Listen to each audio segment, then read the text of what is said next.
Within hours of the state government announcing that it would bear the burden of the increased electricity tariff, Pradesh Congress accused the government of misleading consumers. Addressing a press conference at Congress Bhavan on Friday, Pradesh Congress spokesperson Prabir Chakrabarti alleged that the government was taking a contradictory stand on electricity tariff.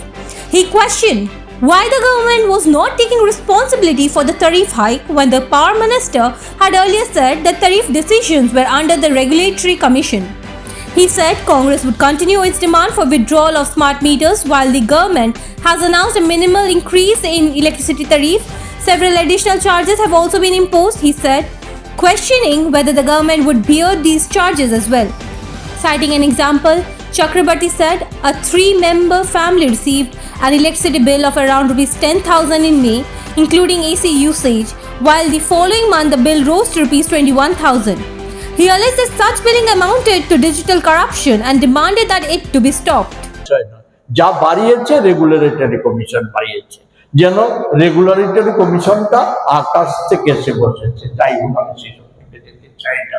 তাহলে এখন আবার সরকার দায়িত্ব নিচ্ছে কেন? আমাদের দাবি তো আমরা বলছি যে সেগুলি থেকে আমরা সরছি না। স্মার্ট মিটার প্রত্যাহার করতে হবে, যে বাড়ি ঘরে বসানো হয়েছে এবং প্রত্যাহার করতে হবে। আর যেটা বলেছে ভেদ করতে হবে। ধরুন আমি একটা ছোট্ট, আমার কাছে একটা উদাহরণ আছে। একটা বাড়ির 3 জনের পরিবার, মে মাসে বিদ্যুতের বিল এসেছে 10,000 টাকা, এসি ব্যবহার করে না। আবার জুন মাসে তার বিল এসেছে 21,000 টাকা। ফলে ব্যাপারটা হচ্ছে ডিজিটাল করাপশন হচ্ছে।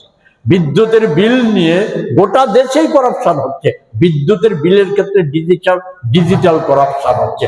এগুলির বিহিত কিভাবে হবে, কে করবে, এইসব স্পষ্ট না করে সস্তা হাততালি বাহবা পুরানোর দিন শেষ হয়ে গেছে, শুধু স্মরণ করিয়ে দিতে চাই।